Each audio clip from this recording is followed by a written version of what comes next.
मैंने अचानक लिन मुलान को बचा लिया, जो कि अगवा हुई एक रईस वारिस थी। एहसान चुकाने के लिए लिन परिवार की दादी ने मुझे 2 रास्ते दिए। या तो उनकी सबसे प्यारी पोती लिन मुलान से शादी करूं या 10 करोड़ युआन का छोटा सा इनाम ले लूं। मैंने बिना सोचे पैसे चुने और फौरन विदेश जाने वाली सबसे तेज फ्लाइट बुक कर ली। मैं बस जल्द से जल्द उस रईस लिन मुलान से दूर भागना चाहता था जिसे मैंने बचाया था, क्योंकि मेरा पुनर्जन्म हुआ था। पिछले जन्म में लिन मुलान को बचाने के बाद मैंने दिन में 5 नौकरियां की और बड़ी मेहनत से उसे एक लाडली राजकुमारी की तरह पाला। लेकिन वापस मिलने के बाद उसने किसी को भी उस कड़वी याद का जिक्र करने तक की इजाजत नहीं दी।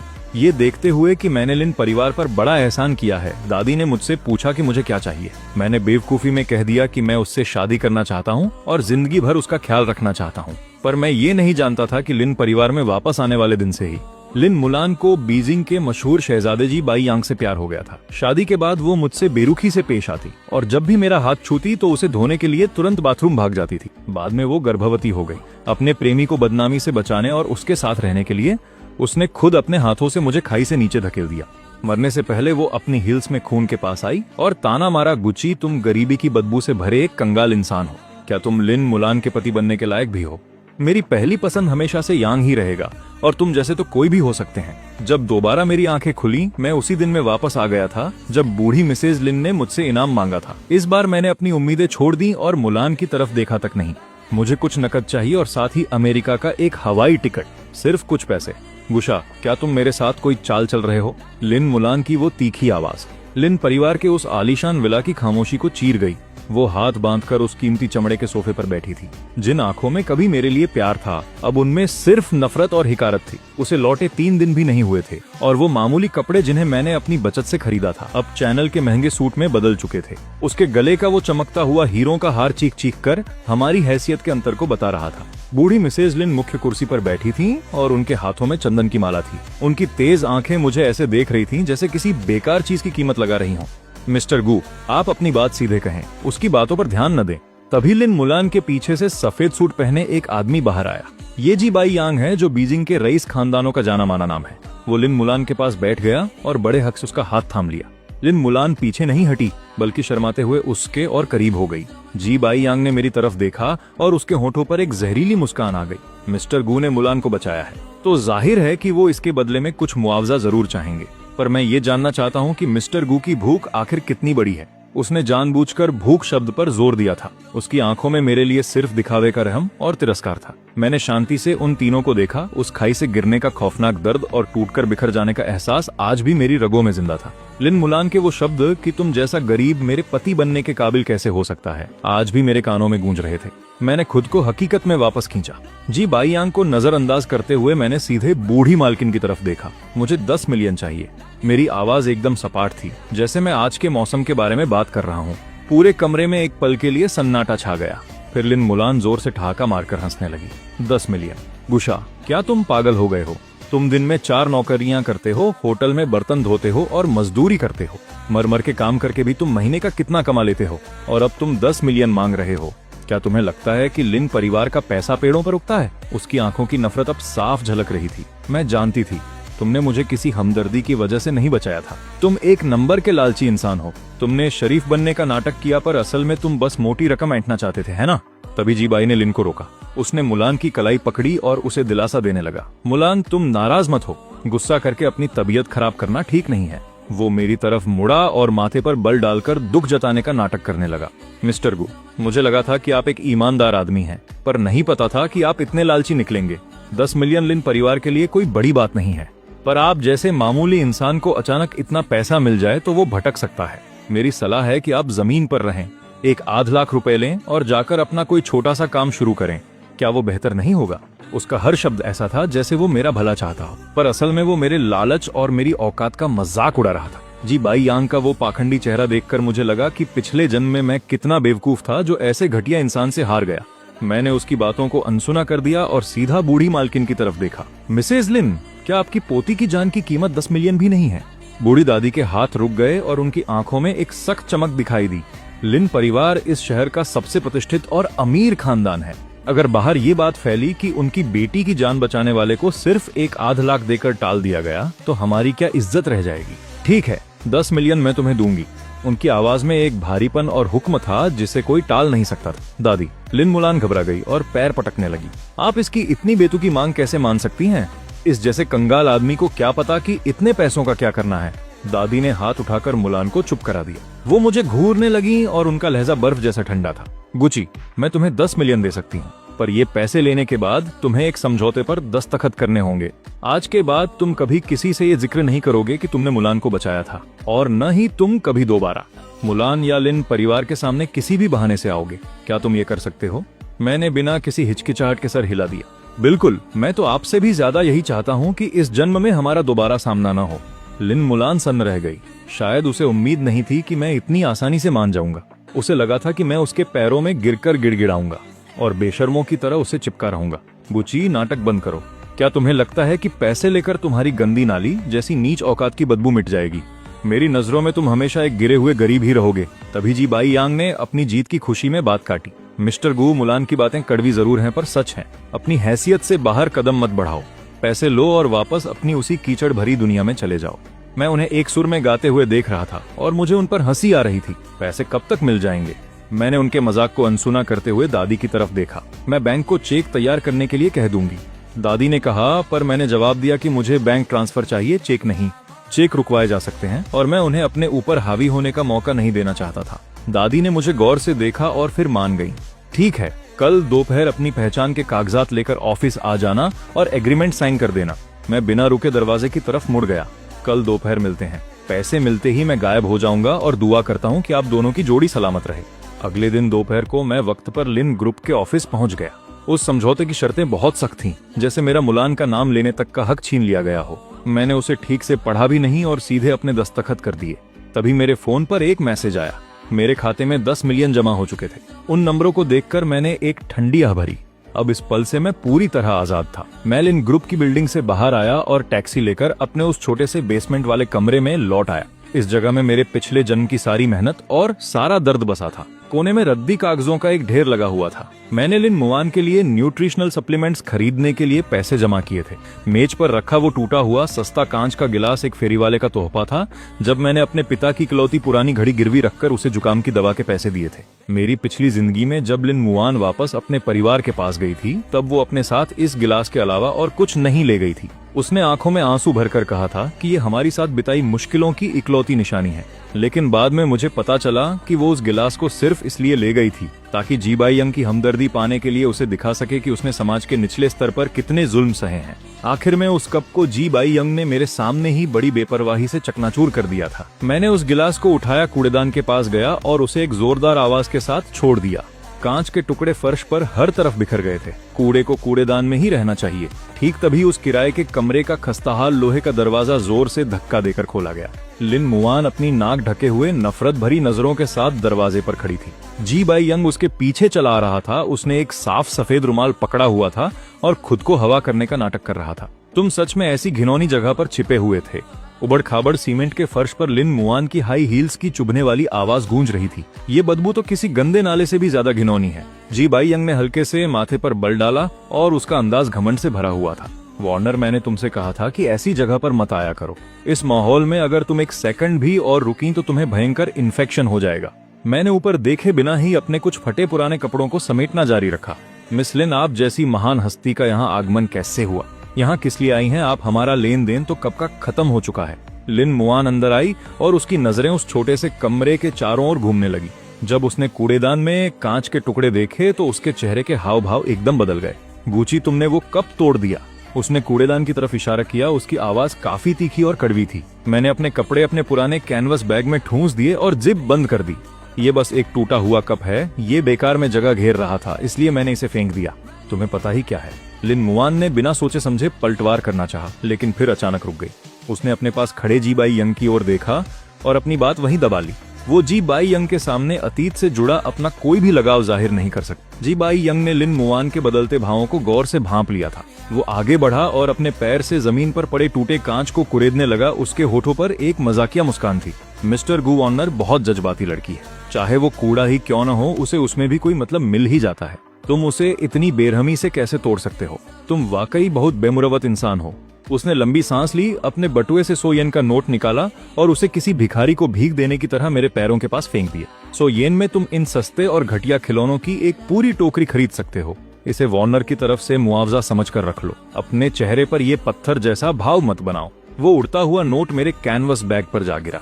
मैंने अपना काम रोका, धीरे से सीधा खड़ा हुआ और जी बाई यंग की तरफ बर्फीली नजरों से देखा। यंग मास्टर जी, आपका पैसा बहुत गंदा है, मुझे इससे घिन आती है। जी बाई यंग का चेहरा तुरंत गुस्से से तमतमा उठा। गुची, अपनी किस्मत को हद से ज्यादा मत आजमाओ। तुम्हें क्या लगता है कि सिर्फ 10 मिलियन होने से तुम मेरी बराबरी कर सकते हो? मेरी नजरों में तुम अभी भी एक मामूली कीड़े हो जिसे सिर्फ अपनी पूंछ हिलाना आता है। लिन मुआन तुरंत जी बाई यंग के बचाव में खड़ी हो गई और मुझे घूरने लगी।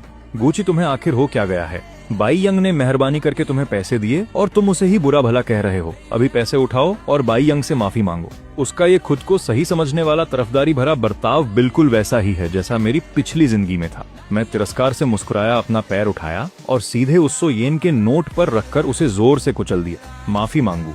क्या वो इसके लायक भी है? लिन मुआन, क्या तुम्हें वाकई लगता है कि पूरी दुनिया तुम्हारे चारों ओर घूमती है? मैं अंधा था इसलिए तुम्हारे नखरे उठाता था। अब मेरी नजरों में तुम्हारी कीमत इस कूड़ेदान में पड़े कांच के एक टुकड़े जितनी भी नहीं है। लिन मुआन की आंखें तुरंत फटी की फटी रह गईं। उसे अपनी कानों पर यकीन ही नहीं हो रहा था। वो ये बात हजम नहीं कर पा रही थी कि गुची, जो कभी उसकी हर बात मानता था, उसकी मुझसे इस लहजे में बात करने की हिम्मत कैसे हुई? तुम्हारी मुझसे इस तरह बात करने की हिम्मत कैसे हुई? वो गुस्से से कांप रही थी और उसने मुझे थप्पड़ मारने के लिए हाथ उठाया। मैंने उसकी कलाई इतनी जोर से पकड़ी कि वो दर्द से करा उठी। मिस लिन, अपना ये घमंडी चेहरा मेरे सामने से हटा लीजिए। मैंने झटके से उसका हाथ अपनी तरफ से हटा दिया। अपने इस पालतू कुत्ते को लो और मेरे घर से दफा हो जाओ, वरना मुझे पुलिस बुलाने और तुम पर जबरन घर में घुसने का इल्जाम लगाने में कोई परवाह नहीं होगी। ये देखकर जी बाई यंग तुरंत लिन मुआन को संभालने के लिए लपका और मुझे गुस्से से घूरते हुए बोला, गुची, तुम बस इंतजार करो। जिंगझो में अगर तुमने मुझ जी बाई यंग को नाराज किया है तो मेरे पास तुम्हें तड़पाने के 100 तरीके हैं। मैंने अपना कैनवस बैग उठाया और उसे अपने कंधे पर लटका कर बिना किसी डर के उसकी आंखों में देखा। मैं हमेशा तैयार हूँ, बस डर इस बात का है कि तुम में इतनी काबिलियत ही नहीं है। मैं उन दोनों को वहीं पीछे छोड़ते हुए उस किराए के कमरे से बाहर निकल गया। गुची, तुम इतने बदतमीज और निर्दयी कैसे हो गए? ये तो सरासर नाइंसाफी है। मेरे पीछे से लिन मुआन की झुंझलाई हुई आवाज आई, लेकिन मैंने पीछे मुड़कर देखा तक नहीं। किराए का कमरा छोड़ने के बाद मैं सीधे एयरपोर्ट के पास वाले एक साधारण होटल में चला गया।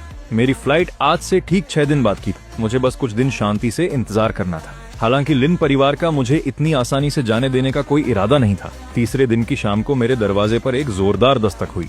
काले सूट पहने 2 बॉडीगार्ड हाथ में एक सस्ता सूट लिए बाहर खड़े थे। मिस्टर गु, पुरानी मालकिन का हुक्म है कि आपको लिन परिवार के कार्यक्रम में शामिल होना ही होगा। आज रात परिवार की तरफ रखे गए शुक्रिया भोज में आपका आना जरूरी है। बॉडीगार्ड का लहजा बहुत सख्त था और उसमें बहस की कोई गुंजाइश नहीं थी। मैंने माथे पर बल डाला, समझौता साइन हो चुका है और मुझे पैसे भी मिल गए हैं। किसी शुक्रिया भोज में शामिल होने की मेरी कोई मजबूरी नहीं है। बॉडीगार्ड तिरस्कार से मुस्कुराया। मालकिन ने कहा है कि अगर आप नहीं गए तो उनके पास उस कंस्ट्रक्शन कंपनी को बर्बाद करने के बहुत से तरीके हैं जहां आप काम करते थे। मैंने सुना है कि वहां के लोग आपका बहुत ख्याल रखते थे। मेरी आंखें ठंडी पड़ गईं। मिसेज लिन अब मासूम लोगों के जरिए मुझे धमका रही हैं। मेरी पिछली जिंदगी में उस ठेकेदार ने मेरे सबसे मुश्किल वक्त में मुझे कुछ 100 येन उधार दिए थे। भले ही मैं पत्थर दिल हूँ, लेकिन मैं अपने मददगार को मुसीबत में नहीं डालूंगा। ठीक है, मैं चलूंगा। मैंने वो सूट लिया और उनके सामने ही उसे पहन लिया। वो सूट जाहिर तौर पर 2 साइज छोटा था। उसका कपड़ा खुरदरा था और मैं उसमें एक मजाकिया जोकर जैसा लग रहा था। लिन परिवार जानबूझकर मुझे उस दावत में शर्मिंदा करना चाहता है ताकि जी बाई यंग की महानता को उभारा जा सके। रात के ठीक 8 बजे मुझे बॉडीगार्ड्स की निगरानी में दावत में ले जाया गया। ये जिंगझो के सबसे आलीशान होटल का हॉल था। वो शानदार हॉल सजी धजी औरतों और चमकते रेशमी लिबासों से भरा हुआ था। अंदर कदम रखते ही सब मुझे अजीब नजरों से देखने लगे। ये कौन है? इतने घटिया कपड़ों में ये अंदर कैसे आ गया? सुना है इसी ने लिन परिवार की बड़ी बेटी की जान बचाई थी। ये तो वही बात हुई कि जैसे कोई मेढक हंस का मांस खाने का ख्वाब देख रहा हो। इसे तो अपनी औकात का अंदाजा तक नहीं है। बिल्कुल सही कहा आपने। जी शाओ के मुकाबले तो इसकी और उनकी दुनिया ही अलग है। ये कड़वे ताने बिना किसी रोक टोक के मेरे कानों में पड़ रहे थे। मैं बिना कोई प्रतिक्रिया दिए चुपचाप कोने में रखे सोफे की तरफ चल दिया। मैं वहां बैठ गया और मेज से पानी का एक गिलास उठा लिया। कुछ ही देर बाद भीड़ में एक जोरदार हलचल मच गई।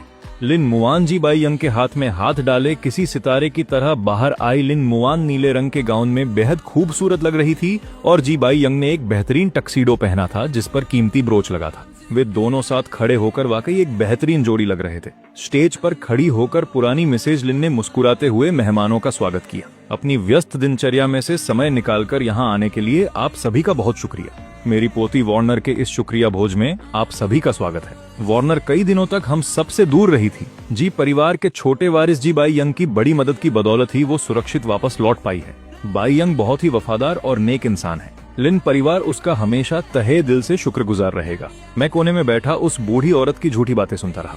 मिसेज लिन की उन बातों को सुनकर मुझे लगभग हंसी ही आ गई थी। वो मैं ही था जिसने लिन मुवांग को बचाने के लिए अपनी जान जोखिम में डाली थी, लेकिन उस बूढ़ी औरत के मुंह से कुछ और ही निकल रहा था। सारा श्रेय जी बाई यांग ले गया, जबकि मैं असली रक्षक अपना नाम तक सुनने लायक नहीं समझा गया। तभी जी बाई यांग रेड वाइन के 2 गिलास लिए सीधे मेरी ओर चला आया। उसके चेहरे पर एक बनावटी मुस्कान थी। उसकी आवाज न ज्यादा तेज थी न ही धीमी, बस इतनी कि आसपास के लोग उसे सुन सकें। मिस्टर गू, यहाँ बिल्कुल अकेले बैठना कितना उबाऊ है। लीजिए, मैं आपके सम्मान में जाम पीना चाहता हूँ। उसने मेरी ओर रेड वाइन का गिलास बढ़ाया, लेकिन मैंने उसे नहीं लिया। मैं नहीं पीता। जी बाई यांग की आंखों में पल भर के लिए नफरत की चमक दिखाई दी, मगर फिर भी उसने मासूम होने का नाटक किया।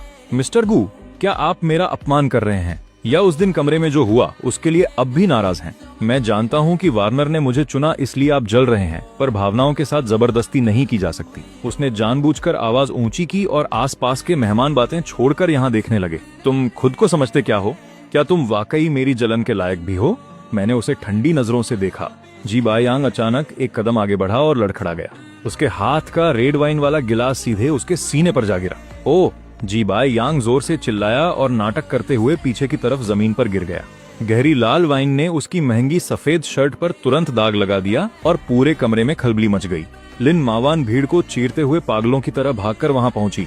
बाई यांग, क्या तुम ठीक हो? उसने दुखी होकर जी बाई यांग को उठाया और जल्दी जल्दी टिश्यू से उसे पोंछने लगी। जी बाई यांग की आंखें लाल थीं और आवाज कांप रही थी, मानो उसके साथ बहुत बड़ा अन्याय हुआ हो। वार्नर, मैं ठीक हूँ। मिस्टर गू का मूड शायद खराब था। उन्होंने मुझे जानबूझकर धक्का नहीं दिया होगा। उसकी चालाकी भरी बातों ने लिन मावान के गुस्से में आग में घी का काम किया। लिन मावान ने झटके से सिर घुमाया और गुस्से से भरी आंखों से मुझे घूरने लगी। वो दौड़कर मेरे पास आई और अपना हाथ मुझे थप्पड़ मारने के लिए उठाया। मैंने हल्का सा सिर झुकाया और बड़ी आसानी से उसका थप्पड़ बच गया। गूचे, तुम नीच और कंगाल इंसान। लिन मावान ने गुस्से में मेरी ओर उंगली उठाई।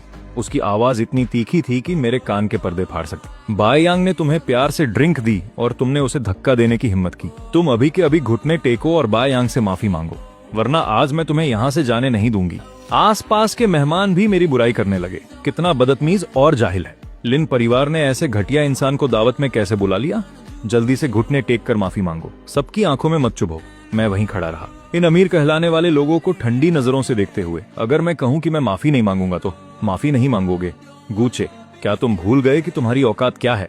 लिन मावान की आंखों में मेरे लिए गहरी नफरत भरी थी, मानो वो किसी गंदी और घिनौनी चीज को देख रही हो। उसकी सांसें तेज चल रही थीं और मेरी तरफ इशारा करती उसकी उंगली कांप रही थी। तुम्हें लगता है कि तुम इस समाज में जो चाहो वो कर सकते हो, सिर्फ इसलिए कि तुमने वो 10 मिलियन लिए हैं? मैं तुम्हें बता दूं, तुम्हें कुचलना एक चींटी को मारने से भी आसान है। जी बाई यांग लिन मावान के सीने से लग गया और अपनी घिनौनी एक्टिंग जारी रखी। उसने धीरे से लिन मावान का स्कर्ट खींचा। उसकी आवाज इतनी कमजोर थी जैसे वो कभी भी बेहोश हो जाएगा। वार्नर, रहने दो। मिस्टर गू शायद अपनी गरीबी की वजह से खुद को कमतर महसूस कर रहे हैं, इसलिए उन्होंने ऐसा कदम उठाया। मैं बस अपने कपड़े बदल लूंगा। मेरी वजह से सबका मजा खराब मत करो। वो जितना ज्यादा ऐसा कहता, लिन मावान को उतना ही लगता कि उसके साथ अन्याय हुआ है और मेरे लिए उसकी नफरत और भी बढ़ती गई। नहीं, आज उसे घुटने टेक कर और नाक रगड़कर तुमसे माफी मांगनी ही होगी। तभी बूढ़ी मिसेज लिन बॉडीगार्ड्स के साथ वहां आई। उनका चेहरा उतरा हुआ था और हाथ में चंदन की माला उनके कसने से आवाज कर रही थी। गूचे, लिन परिवार तुम्हें इज्जत दे रहा है, नमक हराम मत बनो।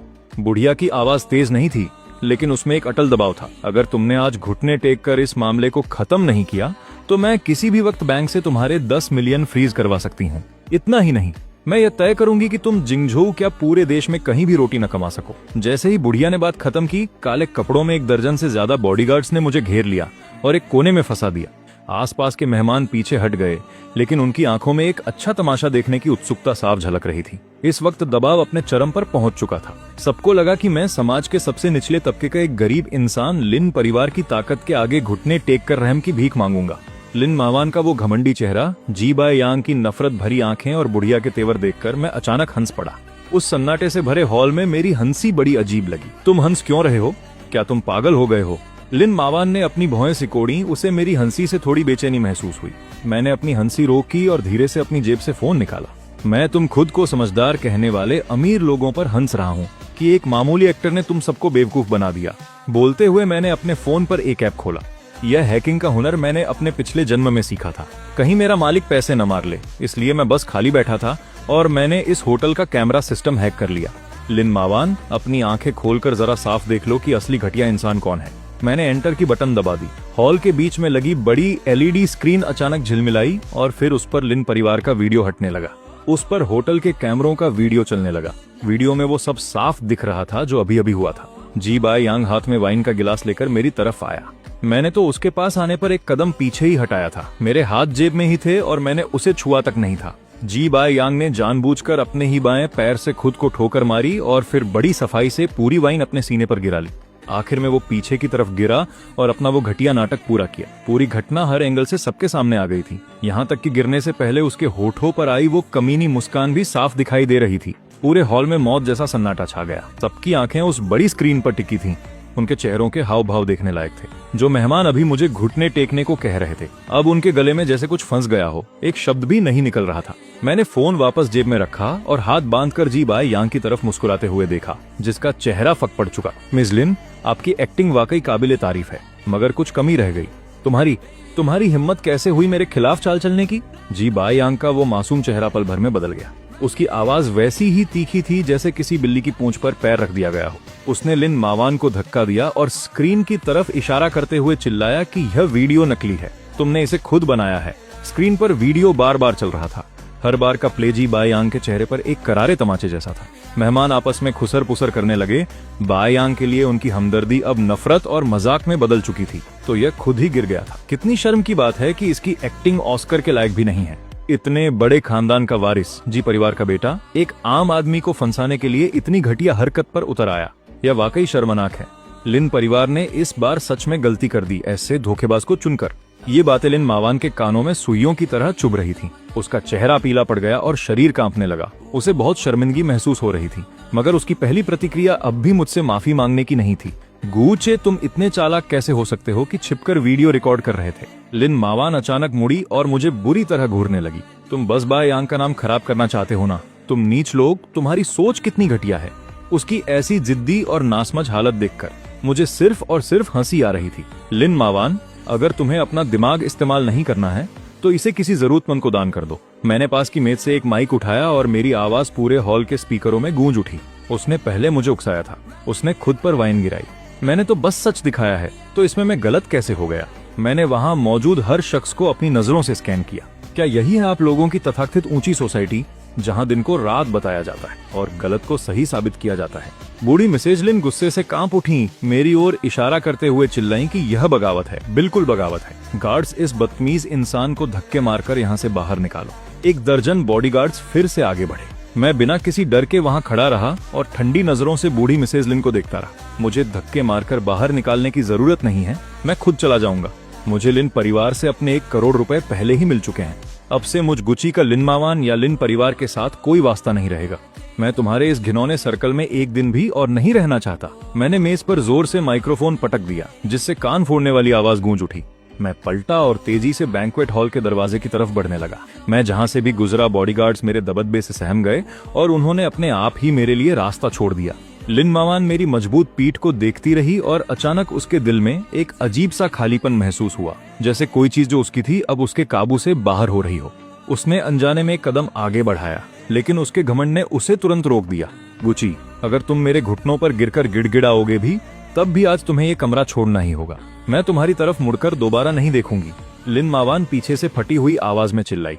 मैं ना तो पीछे मुड़ा और नहीं मेरे कदम रुके। तुम्हारी मर्जी के मुताबिक मैंने हॉल का भारी दरवाजा खोला और उस घुटन भरी दुनिया को पीछे छोड़ दिया। रात की ठंडी हवा ने मुझे छुआ और मुझे पहले से कहीं ज्यादा आजाद महसूस होने लगा। जाओ और पता लगाओ कि वो कंगाल गुची कहाँ गया है। लिन मावान ने गुस्से में अपनी मेज पर रखे सारे कागजात जमीन पर फेंक दिए। उस अजीबोगरीब दावत को गुजरे अब 1 महीना बीत चुका था। इस 1 महीने में लिन मावान को महसूस हुआ कि उसकी जिंदगी पूरी तरह से बिखर चुकी है। हर सुबह जब वो उठती थी तो उसके बिस्तर के पास अब पेट को राहत देने वाला गर्मा गर्म दलिया लाने वाला कोई नहीं था। उसे अपने महंगे कपड़ों के साथ पहनने के लिए कभी मैचिंग गहने नहीं मिलते थे, क्योंकि पहले गुची ही ये सब करता था। जब भी उसके पेट में दर्द होता वो तड़पती और बाईयांग को बुलाती थी, लेकिन वो आदमी सिर्फ एक रटा रटाया जुमला बोल देता था, ज्यादा गर्म पानी पियो, मैं अभी मीटिंग में हूँ। पुराने वक्त में गुची भारी बारिश में भी पूरे शहर के चक्कर काटता था, सिर्फ उसके लिए, वो गर्म दलिया लाने के लिए, जो उसे पीना सबसे ज्यादा पसंद था। लिन मावान ने अपना माथा रगड़ा जिसमें हल्का दर्द हो रहा था। उसके दिल में एक अजीब सी चिड़चिड़ाहट थी। वो मानना नहीं चाहती थी कि उसे गुची की सेवा की आदत हो गई है। उसने बस ये मान लिया कि उस सस्ते नौकर ने अचानक काम छोड़ दिया है, इसलिए उसे तालमेल बिठाने में वक्त लग रहा है। उसे सबसे ज्यादा परेशानी इस बात से थी कि बाईयांग का असली चेहरा अब धीरे धीरे सामने आ रहा था। कई बार उसे बाईयांग के कोट से किसी सस्ती और तेज खुशबू वाले परफ्यूम की महक आती थी। जब वो उससे सवाल करती तो बाईयांग उसे चिढ़कर झिड़क देता और कहता कि वो बेकार का शक कर रही है। मैडम, पता चल गया। असिस्टेंट ने घबराते हुए दरवाजा खोला और एक फाइल थमा दी। गुची मिल गया? वो हेइचेंग चला गया है और उसने उन्हें करोड़ रुपयों से एक टेक्नोलॉजी कंपनी शुरू की है जो अभी काफी अच्छी चल रही है। लिन मावान ने फाइल झपटी और गुची की फोटो को गौर से देखने लगी, जिसमें वो सूट पहने हुए बहुत ही शानदार और आत्मविश्वासी लग रहा था। फोटो में गुची की आंखें तेज थीं और उसका अंदाज बहुत ही शांत और गंभीर था। उसमें उसके पुराने दबे कुचले और लाचार गरीब रूप का कोई नामो निशान नहीं था। लिन मावान के दिल में अचानक हाथ से सब कुछ निकल जाने का एहसास और जलन भर गई। वो हमारे लिन परिवार के पैसों पर इतनी ऐश की जिंदगी कैसे जी सकता है? लिन मावान ने अपने दांत पीसते हुए कहा, मेरे लिए फौरन हेइचेंग की फ्लाइट टिकट बुक करो। मैं खुद जाकर अपनी आंखों से देखना चाहती हूँ कि आखिर वो कर क्या रहा है। अगली दोपहर लिन मावान 10 सेंटीमीटर ऊंची हील्स पहने हुए बेहद आक्रामक अंदाज में मेरी कंपनी की बिल्डिंग के नीचे पहुंच गई। वो अब भी किसी घमंडी शहजादी की तरह बर्ताव कर रही थी। उसने रिसेप्शनिस्ट की बात अनसुनी की और सीधे मेरे केबिन में घुस आई। मैं अपनी बड़ी सी मेज के पीछे बैठा हुआ हाथ में एक प्रोजेक्ट रिपोर्ट देख रहा था। शोर सुनकर मैंने पलके तक नहीं झपकाई। गुची, तुम्हारी इतनी हिम्मत कि तुम मेरी पीठ पीछे कंपनी खोल सको। लिन मावान मेज तक आई और उसने अपने दोनों हाथ जोर से मेज पर पटका। मैंने धीरे से रिपोर्ट बंद की, ऊपर देखा और ठंडी नजरों से उसे घूरने लगा। मिसेज लिन, किसी के दफ्तर में बिना इजाजत घुसना एक कानूनी अपराध है। गुची, क्या तुम्हारा नाटक खत्म हुआ? मेरे साथ वापस चलो और मैं तुम्हारी पिछली बदतमीजी को माफ कर दूंगी। मुझे माफ करोगी? लिन मावान, क्या तुम्हें समझने में कोई दिमागी परेशानी हो रही है? मैं कुर्सी पर पीछे की ओर झुका और उसे ऐसे देखने लगा जैसे किसी पागल को देख रहा हूँ। लिन मावान अवाक रह गई और उसका चेहरा लाल हो गया। वो मुझे गौर से देखती रही, जैसे मेरे चेहरे पर किसी बनावटीपन को ढूंढने की कोशिश कर रही हो, लेकिन उसे निराशा हाथ लगी। मेरी आंखों में सिर्फ नफरत भरा मजाक था, वो पुराना प्यार कहीं नहीं था। दिखावा बंद करो। लिन मावान अपनी घबराहट छिपाने के लिए ऊंची आवाज में चिल्लाई, तुम जानबूझकर यहाँ आए। ये कंपनी खोलना सिर्फ मेरा ध्यान खींचने का एक तरीका है ना? तुम्हें लगता है कि सूट पहनकर तुम अपनी गरीबी को छिपा सकते हो? मैं तुम्हें बता दूं, तुम हमेशा एक मामूली और बेकार इंसान ही रहोगे, जो सिर्फ लिन परिवार के टुकड़ों पर पल सकता है। मैंने शांति से उसका चिल्लाना सुना और मेरे होठों पर एक क्रूर मुस्कान आ गई। पिछले जन्म में उसने इसी घमंड भरे लहजे में मुझे मिट्टी में मिला दिया था। मैं खड़ा हुआ और धीरे से मेज के पास जाकर उसके सामने खड़ा हो गया। मेरा कद और मेरा रुतबा उसे छोटा महसूस कराने लगा। लिन मावान अनजाने में एक कदम पीछे हट गई। लिन मावान, तुम्हें क्या लगता है कि तुम्हारी पहली पसंद हमेशा बाईयांग ही रहेगा? मैंने उसकी आंखों में देखकर वही शब्द दोहराए जो उसने पिछले जन्म में पहाड़ की चोटी पर मुझसे कहे थे। और मैं, ये मामूली गरीब आदमी, सिर्फ तुम्हारा बैकअप बनने के लायक हूँ। लिन मावान एकदम सुन्न पड़ गई और अपनी जगह पर जम गई। वो फटी आंखों से मुझे देख रही थी और बुरी तरह डरी हुई थी। ये बातें तो उसने सिर्फ अपने दिल के सबसे अंधेरे कोने में सोची थी, जो उसने कभी किसी से नहीं कही थी। उसे समझ नहीं आ रहा था कि मैं उसके दिल के सबसे गंदे राज को इतनी सटीकता से कैसे जान गया। तुम्हें कैसे पता? उसके होंठ कांप रहे थे और वो एक पूरा जुमला तक नहीं बोल पा रही थी। मैंने उसे संभलने का एक भी मौका नहीं दिया। मैं उसे अपनी बातों से चोट पहुंचाता रहा। तुम्हें क्या लगता है कि तुम कोई बहुत बड़ी शहजादी हो? तुम बस एक एहसान फरामोश, मतलबी और पत्थर दिल इंसान हो। तुम मेरी कुर्बानियों का फायदा उठाती हो और फिर मेरी ही औकात को नीचा दिखाती हो। तुम बाईयांग की ताकत को पसंद करती हो, लेकिन उसके गिरे हुए किरदार को नहीं देख पाती। अब मेरी नजरों में तुम्हारी अहमियत सड़क के किसी आवारा कुत्ते से भी कम है। लिन मावान की हिम्मत पूरी तरह से जवाब दे गई। उसने अपने कान बंद कर लिए और पागलों की तरह अपना सिर हिलाने लगी। नहीं, ऐसा नहीं है, तुम बकवास कर रहे हो। मैं उसकी ये हालत और ज्यादा नहीं देखना चाहता था, इसलिए मैंने इंटरकॉम का बटन दबाया। सिक्योरिटी, ऊपर आओ और इस पागल औरत को दफ्तर से बाहर निकालो। आधे मिनट के अंदर 2 हट्टे कट्टे गार्ड्स अंदर आए और उन्होंने लिन मावान को दोनों तरफ से पकड़ लिया। मुझे छोड़ो, जानते हो मैं कौन हूँ? मैं लिन परिवार की सबसे बड़ी बेटी हूँ। लिन मावान ने उनसे छूटने की पूरी कोशिश की। गुस्से और डर की वजह से उसका मेकअप पूरी तरह खराब हो चुका था। मैं अपनी कुर्सी पर वापस बैठ गया और फिर से फाइल पढ़ने लगा। इसे बाहर फेंको। इस तरह के कचरे को मेरी कंपनी में दोबारा मत आने देना। तुम्हारी हिम्मत कैसे हुई मुझे कचरा कहने की? गुची, तुम इसके लिए बहुत पछताओगे। लिन मावान बहुत बुरी हालत में वापस चिंगझाओ पहुंची, जहां उसे एक ऐसी खबर मिली जिसने लिन परिवार को तबाह कर दिया। जी बाईयांग बड़ी मुसीबत में फंस गया है। उसने न सिर्फ कई औरतों के साथ गुपचुप रिश्ते रखे थे, बल्कि उस पर लिन परिवार के प्रोजेक्ट से करोड़ों की धोखाधड़ी का शक भी था। सच सामने आने के बाद पुलिस ने बाईयांग को गिरफ्तार कर लिया। वो एक गैरकानूनी जुआ घर में पार्टी कर रहा था। इस खबर ने चिंगझाओ के पूरे बिजनेस जगत को हिला कर रख दिया। लिन ग्रुप के शेयर मिट्टी में मिल गए। 10 मिनट में ही कंपनी की बाजार वैल्यू अरबों में गिर गई। बूढ़ी मिसेज लिन को स्ट्रेस की वजह से लकवा मार गया और वो आईसीयू में बेहोश पड़ी हैं। लिन मावान पूरी तरह घबरा गई और बाईयांग से सवाल करने जेल पहुंच गई। जेल की सलाखों के पीछे बाईयांग का वो शरीफ और सभ्य चेहरा अब गायब था। उसका चेहरा बिगड़ा हुआ था और उसकी आंखें किसी जहरीले सांप की तरह खौफनाक थीं। तुम यहाँ क्या करने आई हो? क्या मेरा मजाक उड़ाने आई हो? बाईयांग उस पर बुरी तरह चिल्लाया। लिन मावान रोने लगी और जोर जोर से कांच पीटने लगी। बाईयांग, तुमने ऐसा क्यों किया? तुमने मुझसे झूठ क्यों बोला? तुमने लिन परिवार को क्यों बर्बाद किया? बाईयांग अचानक पागलों की तरह हंसने लगा। वो तब तक हंसता रहा जब तक उसकी आंखों में आंसू नहीं आ गए। झूठ बोला? अरे ये तो तुम्हारी बेवकूफी थी। तुम्हें सच में लगा कि मैं तुम जैसी इस्तेमाल की हुई चीज की तरफ देखूंगा भी? अगर लिन परिवार की दौलत का लालच न होता तो क्या मैं तुम जैसी बेवकूफ को झेलता, जो असल में खुद दूसरों के आगे हाथ फैला रही है? उसका हर शब्द किसी तेज चाकू की तरह लिन मावान के दिल के आर पार हो रहा था। वो जमीन पर गिर पड़ी और उसे ऐसा महसूस हुआ जैसे उसकी पूरी दुनिया उजड़ गई हो। सिर्फ इसी पल उसे जी बाईयांग का असली चेहरा दिखाई दिया। निराशा के उस गहरे अंधेरे में लिन मुलान पागलों की तरह मुझे याद करने लगी। उसे वो गुशा याद आया जो उसके लिए एक छोटा सा केक खरीदने के लिए दिन में कई नौकरियां करता था। उसे वो गुशा याद आया जो उसकी बीमारी में रात रात भर उसके सिरहाने बैठा रहता था और एक पल के लिए भी आंखें नहीं मूंदता था। पछतावे का वो जहर अब एक जहरीले सांप की तरह उसे अंदर ही अंदर डस रहा था। बीजिंग में पतझड़ की एक शाम थी और मूसलाधार बारिश हो रही थी। मैंने अभी अभी बिजनेस की एक बहुत जरूरी मीटिंग खत्म की थी। बातचीत खत्म करके मैं अपनी मैबैक की पिछली सीट पर बैठा होटल वापस जाने की तैयारी कर रहा था। कार अभी अंडरग्राउंड पार्किंग से बाहर निकली ही थी कि ड्राइवर ने अचानक जोर से ब्रेक लगाए। मिस्टर गू, रास्ते में कोई बारिश में घुटनों के बल बैठकर रास्ता रोके खड़ा है। मैंने खिड़की का शीशा नीचे किया और बेरुखी से बाहर देखा। लिन मुलान मूसलाधार बारिश में पूरी तरह भीगी हुई थी और कार के सामने एक भीगे हुए चूहे की तरह घुटनों के बल बैठी थी। उसके वो खूबसूरत बाल अब उसके चेहरे पर चिपके हुए थे और उसके कपड़े कीचड़ से सने हुए थे। शीशा नीचे होता देख वो लड़खड़ाते हुए कार के दरवाजे की तरफ आई और उसके किनारे को मजबूती से पकड़ लिया। गुशा, मुझसे गलती हो गई। मुझे सच में एहसास हो गया है कि मैं गलत थी। प्लीज मुझे एक और मौका दे दो। तुम्हें एक और मौका दूं ताकि तुम मुझे फिर से खाई से नीचे धकेल सको। मैंने एक बड़ा काला छाता लिया, कार का दरवाजा खोला और कीचड़ में पड़ी लिन मुलान को नीचे झुककर देखा। छाते से टपकती ठंडी बारिश की बूंदें सीधा उसके चेहरे पर गिर रही थी। लिन मुलान ने अचानक ऊपर देखा और खौफ से मुझे ताकने लगी। जाहिर है उसे मेरे पुनर्जन्म के बारे में कुछ नहीं पता था। उसे बस ऐसा लगा जैसे मेरा चेहरा एक जंग लगी लोहे की आरी की तरह हो, जो धीरे धीरे उसकी रूह को चीर रहा हो और उसे छिपने की कोई जगह न मिल रही हो। क्या तुम ये क्या कह रहे हो? मुझे कुछ समझ नहीं आ रहा। उसके दांत किटकिटा रहे थे और वो अपने बेइंतहा डर को छिपाने की कोशिश कर रही थी। मुझे उसकी इस लाचारी को देखकर मजा आ रहा था। मेरे मन में कोई दया नहीं थी, बस इंतकाम का सुकून था। अगर तुम्हें समझ नहीं आ रहा तो कोई बात नहीं, बस तुम्हें इतना जानने की जरूरत है कि मेरी नजरों में तुम अभी क्या हो। तुम्हारी कीमत कीचड़ के एक गड्ढे के बराबर भी नहीं है। लिन मुलान पूरी तरह टूट गई और फूट फूट कर रोने लगी। वो बिना सोचे समझे आगे बढ़ी और उसने कसकर मेरे पैर पकड़ लिए।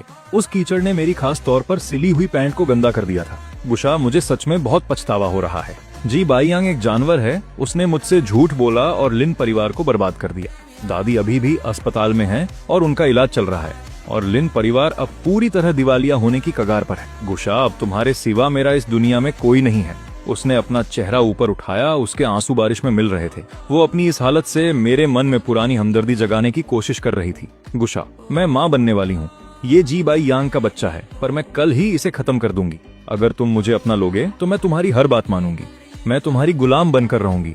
उसकी ये बेशर्मी भरी बातें सुनकर मुझे घिन आ रही थी। पिछले जन्म में भी उसने इसी बच्चे का बहाना बनाकर मुझे मौत के करीब बुलाया था। वो मुझे खाई के किनारे ले गई और खुद अपने हाथों से मुझे नीचे धकेल दिया था। मैंने अपनी आंखें सिकोड़ी, अपना पैर उठाया और उसे बिना किसी दया के लात मारकर दूर कर दिया। लिन मुलान चीखी और कीचड़ भरे गड्ढे में जा गिरी। लिन मुलान, तुम तो अब मुझसे नफरत पाने के हकदार भी नहीं हो। मैंने नीचे उसकी तरफ देखा और मेरा लहजा बर्फ की तरह ठंडा था। तुम्हारा ये गिड़गिड़ाना और भीख मांगना मुझे नफरत से भर रहा है। मेरी आंखों को गंदा मत करो, दफा हो जाओ यहाँ से। मैंने अपनी आंखें सिकोड़ी और बिना किसी हिचकिचाहट के उसे लात मारकर दूर फेंक दिया। लिन मुलान की चीख निकली और वो कीचड़ के गड्ढे में जा गिरी और गंदा पानी उछलकर उस पर गिर गया। मैं मुड़ा और कार में बैठ गया। मैंने दोबारा उसकी तरफ मुड़कर भी नहीं देखा। मैंने बेरुखी से ड्राइवर को गाड़ी आगे बढ़ाने का हुक्म दिया। जी मिस्टर गु। फोन की दूसरी तरफ असेन की आवाज हमेशा की तरह शांत और सधी हुई थी। ये खबर एकदम पक्की और भरोसेमंद है।